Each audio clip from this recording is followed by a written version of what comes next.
Egypt is proposing a two-day ceasefire between Israel and Hamas. The plan would include the return of 4 hostages, the release of some Palestinian prisoners, and additional humanitarian aid to Gaza. Meanwhile, the Israelis are talking about the retaliatory attacks against Iran. Fox's Greg Palkot has the latest from Haifa, Israel. The fighting continues here on several fronts. The Lebanon port city of Tyre blasted by Israel going after Hezbollah. As tough fighting continues in southern Lebanon, 5 more Israeli soldiers killed. In northern Gaza, the IDF says it's completed raids at a main hospital, claiming to capture 100 Hamas suspects there, as 100,000 civilians are said to be still trapped in that part of Gaza.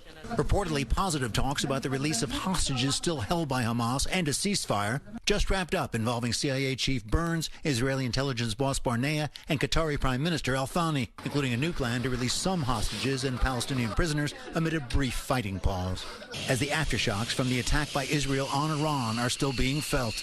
That was in response to that Iranian missile barrage.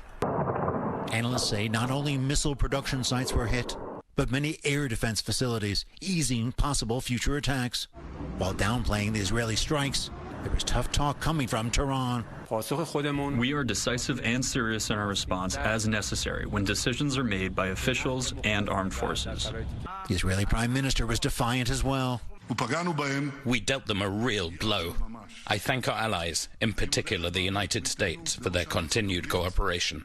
And Washington sounding pleased its warnings to Israel against attacking nuclear and energy sites were heeded. We do think it was a proportionate response that should not lead to further escalation by Iran. Finally, another possible bad turn for the humanitarian crisis in Gaza. The Israeli parliament voting to ban the UN agency helping Palestinians there to operate in Israel. Israel claims UN staffers were involved in terror activities.